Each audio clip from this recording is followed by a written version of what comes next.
Hello everyone, it's Laura here, and today we have another lunch with Laura, but this is actually, I would consider this to be a prep for the Victorian Valentine Color-A-Thon, which is coming up on Friday.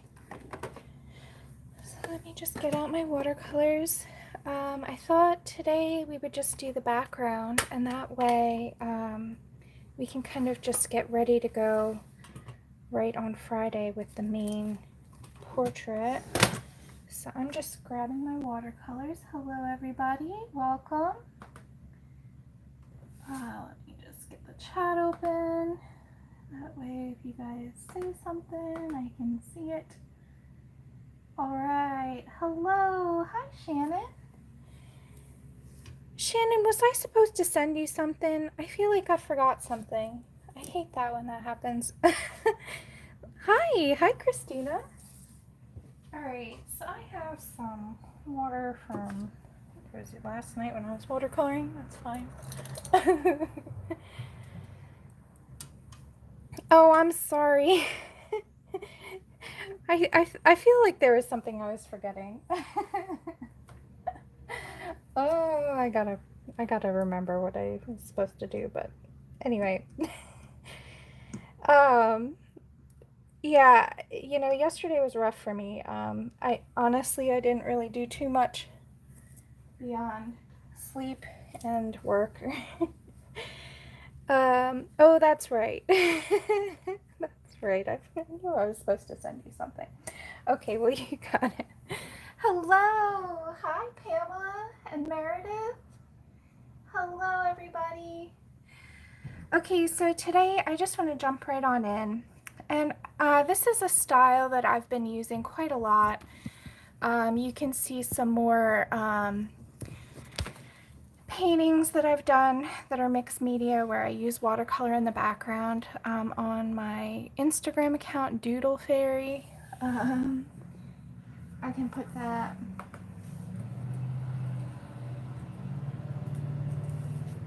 right there. So I just kind of wanted to show you, a couple of people have asked me how I do these big washes. So I just wanted to kind of go through and show you, since it's a watercolor background. This is for the Victorian Color-A-Thon. Oh, thank you, Amanda. If you're interested in this page, it will be a freebie on Friday for only one day. So you just gotta go and check my Friday's Color-A-Thon stream, and in it will have the link that you need to download it, and it will only be good for 24 hours, so you guys need to jump on it as soon as it comes out. Okay, and hi Pickle. So what I'm going to do, I loaded up my brush with water. This is a 1-inch oval mop brush. This is a nice brush for holding a lot of water. So much water. So now what I do when I start a watercolor background is I'm just going to go ahead and kind of define the area that I want the water to stay. And I know you guys are going to have a hard time seeing this because it's just plain water. But what you're trying to do, anywhere where you put the water, that's where the watercolor will go to. So I'm just trying to use this big brush, get a lot of water down, and then I go to my smaller brush, and I'm going to go in right at the edges. Of course, I've got a kitty hair, because you know, no painting is complete without struggling through a kitty hair. Come on. Abby isn't even on the table. Come on. Out you get. Okay. Sorry, guys. There we go. Oh my goodness. Okay. So I'm just going right to the edge, and by just using water, plain water, you really do allow yourself to make mistakes without worry, because if you mess up this wash, you can just wait for it to dry and try again. So if you go over the lines or something doesn't look right, don't worry about it.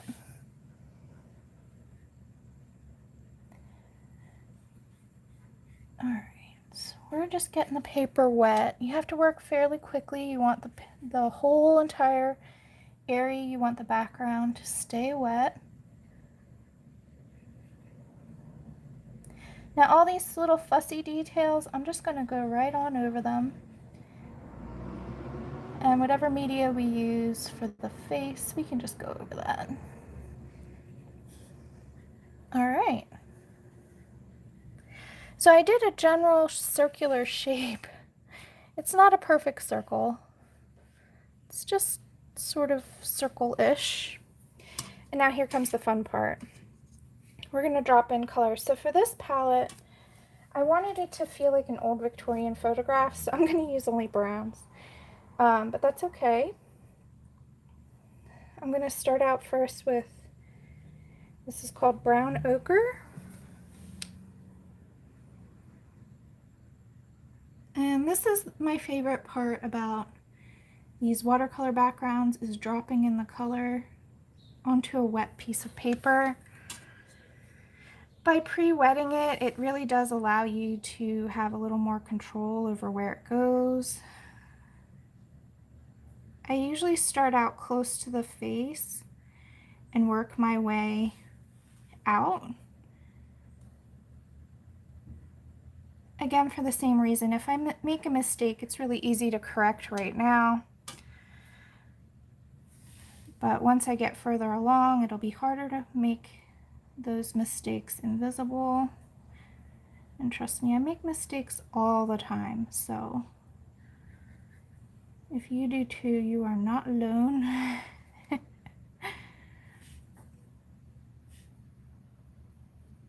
So in this stage of the painting, you really have to work quickly.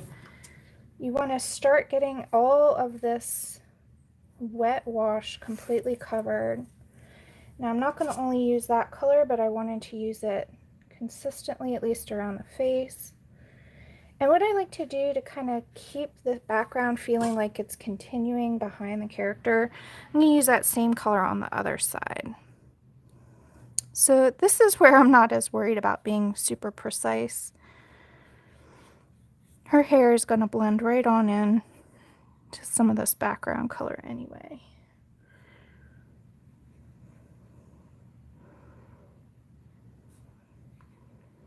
Here, just trying to get most of it covered. Hi, Daria. Yeah, me too. Oh, I'm sorry, I missed a question. Christina, I don't tape my paper down typically. I know a lot of people do, and there's nothing wrong with that.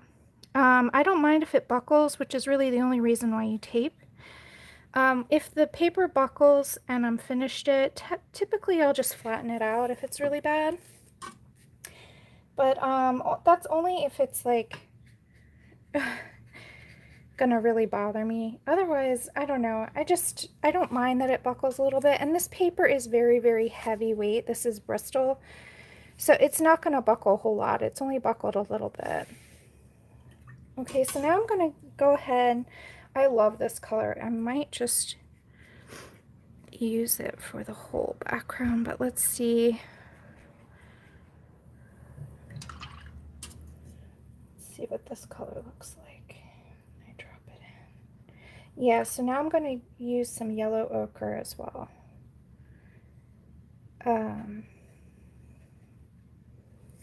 Just to add a little bit of variation. Did I miss anybody? Hi, Cassandra, Amanda. Who else? Yeah, it's funny, Christina, I know a lot of people do tape their paper down, but I like to be able to rotate the paper or move it around. I'm really funny. But I'm self-taught too.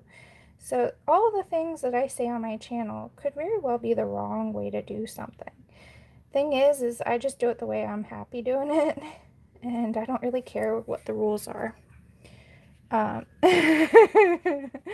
So if people say I can't do something, I'm like, well, you know, I mean, some things work better than others, obviously. So now that I have the whole entire figure sort of surrounded, except for at the very bottom, let me just actually fix this edge here. Now I have a little bit more breathing room. Anything that I drop into this wet wash now will just sort of spread and mix with all the other colors. So I'm going to use the yellow ochre.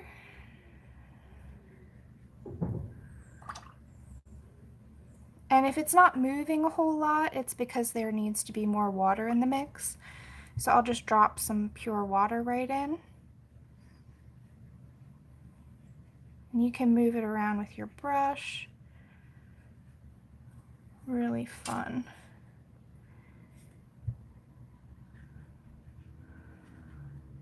And I'm going for an earthy palette here because I want it to feel like an old vintage photograph in a way.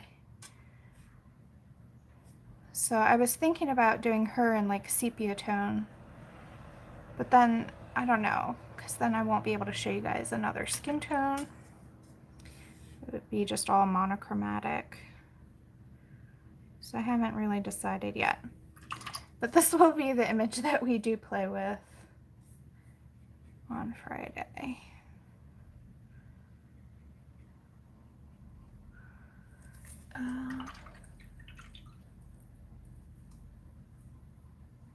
Yeah, it doesn't have to be taped. A lot of people tape their paper because they want to prevent buckling. That's at least the primary function behind that, as far as I know. But if you don't mind the buckling, like if I really need to, what I'll do is once this is dry, if it's way too buckled and I don't really like the way that looks, then I'll just go through and put the page in between, you know, a sketchbook or a big enough book that will cover it. And if there's printed ink on the side where it's facing the artwork, I just make sure to put parchment or wax paper down to keep it from transferring onto my painting. And then, yeah, I just press it between a big stack of books. So, really easy way to fix that. So if you have a page that's buckled and you don't like that, really, really easy fix. Just smush it. And the paper will respond to it. It will flatten out. Especially if it's really super buckled, you can actually put some water on the back. Like coat the whole back of the page with water. And then let it dry a little bit and then press it. Also really, really works well. So, but yeah, I've been doing this smushed method for a long time. And it's funny because I actually learned that from pressing flowers. I used to press flowers when I was a kid a lot. I was like, hey, I think I could smush my watercolors like I smush the flowers. Works great. So you can see it's really fun to just sort of dot in different colors, and the color moves and spreads around. It doesn't stay in one spot. So I call this controlled chaos. So much fun.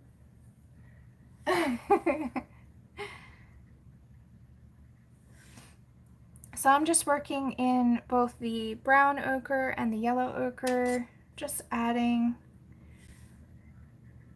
different detail.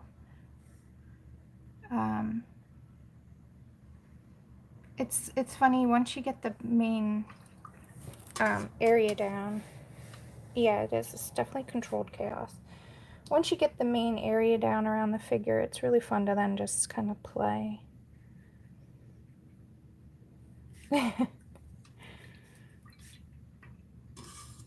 So I see there's a buckle forming, and you can kind of tell because it's all pooling right here. What I do when that happens is I just pop the paper out. So you just press it with the back of your hand, and then you can kind of keep it from making those funny lines. You can also, if there's too much water, which is happening right here, you can take a dry brush. I have this big wash brush, and I'm just going to soak it up. And the brush will just take the water on. So funny how that happens. And that's when you just put way too much water down.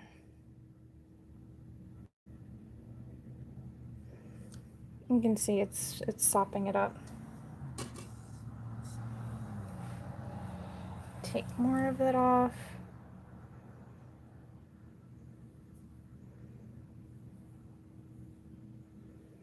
So that's how you control a wash when it's gotten out of hand, is you just take a dry brush or a wet brush that's been pressed. So what I do is I just press out the water by squeezing it out over my cup though. And that'll just take out any of that excess water. Oh, you guys can't hear me? I'm sorry, Joba. Hi, Christy. Huh.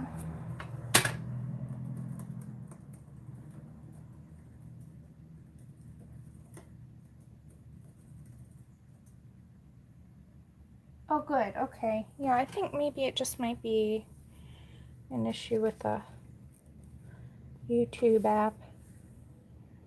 You know, because our life isn't hard enough without having technical problems. I'm so sorry, Jo Beth. Cassandra. Well, it's funny. The control comes with time and experience. So I have an area here which I don't really like how the edge is forming. So I'm going to take a thirsty brush. That's when I pinch out the water. So it's a clean, dry-ish. It's still damp, but I've just taken all the water out. It's on my fingers now. And what I'm going to do is just clean up some of these edges a little bit. So what I'll do is right here,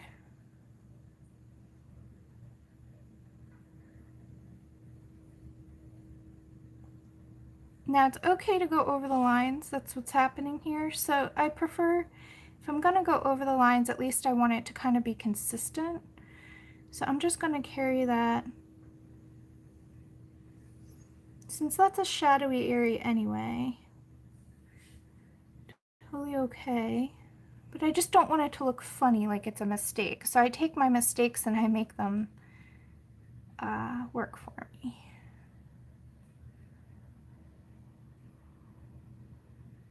Like that. Alright, so that's a little bit better.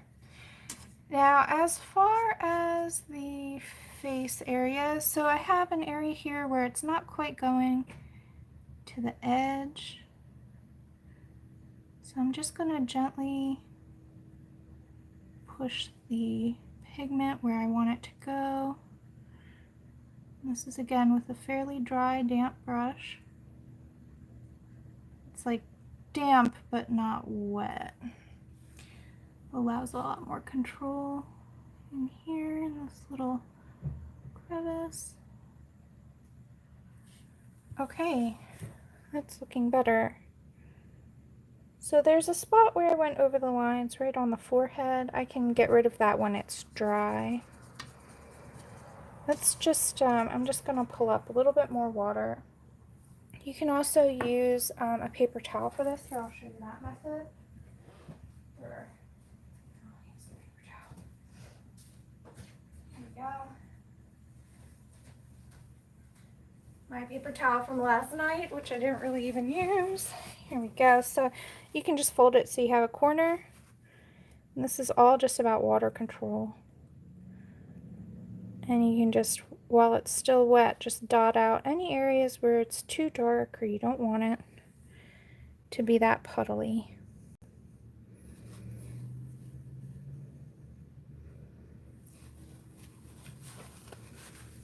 So much fun. There's a puddle here.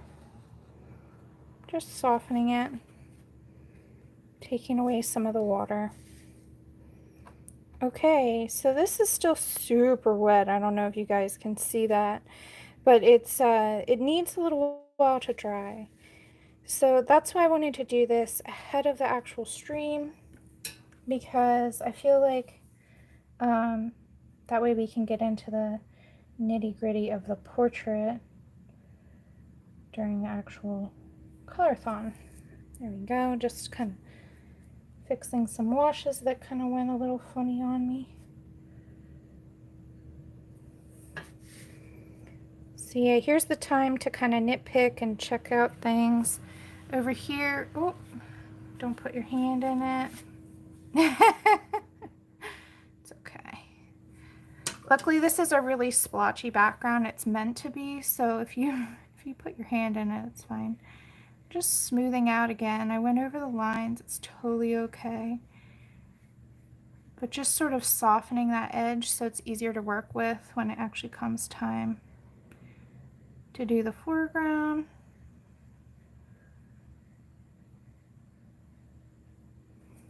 No big deal. Okay. I totally lost that bit of hair there, but that's okay. Everything's okay. There's no mistakes, as Bob Ross would say. Okay. All right, guys. So I know a bunch of people were asking about watercolor backgrounds. This is a really simple, easy background. I do this all the time. I use different colors all the time, but it's the same exact technique. I put a wet wash down, and then I just drop color in wherever I feel like it. So I know this was a super, super fast stream, but I just wanted to get a little more of this done for you, so that way when Friday rolls around, we'll be ready. Does anybody have any questions before we go? Let's see here. Hi, Alexandra. Hello. All right, no questions? Let's see. I can, Christina. I wasn't sure. I was thinking about doing pan pastels, but I can definitely do them with watercolor. The trick with watercolor, no matter no matter what, I needed to get this watercolor background done first before I did whatever I want to do to her face. But yeah, we can do like a and I'm debating on the sepia tone or full color. I can't really decide. So hopefully I'll figure it out by the time Friday rolls around. Oh, thanks, Shannon. Hi, Michelle. You guys, Abby is so freaking cute. Yeah. Hi. Are you showing off? She's showing her belly, but she's on the floor because she's not allowed up where the paint is. She's so funny though. Uh-huh. Alright, well, if you don't have any other questions, I'm going to take off. I know this was really quick, but, you know, yeah, thank you. Thanks, Amanda. Thank you, Joey. Yeah, we'll be doing a lot more quick watercolor backgrounds since that's something you guys asked for. This is one of my favorite techniques because there's really no way to go wrong. And it's so fast. You saw I probably finished it in like 15 minutes. So what's great is it's like a nice sort of a good way to provide the image with some context and some color depth without actually laboring over it for a long time. You can also use a lot of other things to get this similar look and feel. But for whatever reason, I just am loving my watercolors lately, so I've been using them a lot. Oh, Abby! It's because she saw me put away the paints.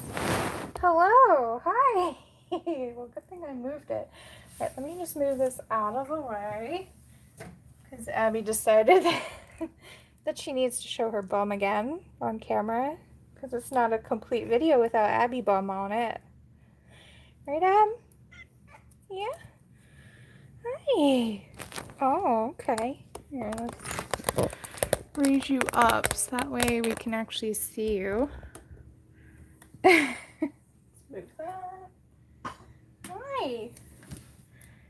Okay, it became the Abby show. I don't know why.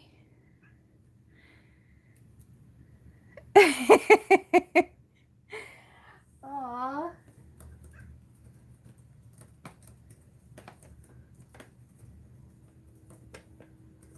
I'll look into that. Huh. Alright, Abs. You gonna sign off for us? Say goodbye, everybody. Goodbye.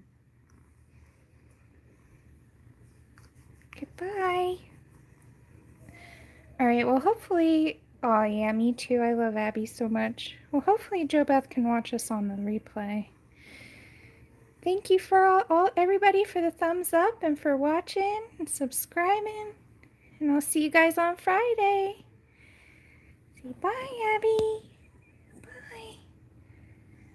Bye. Thanks, everybody. Take care.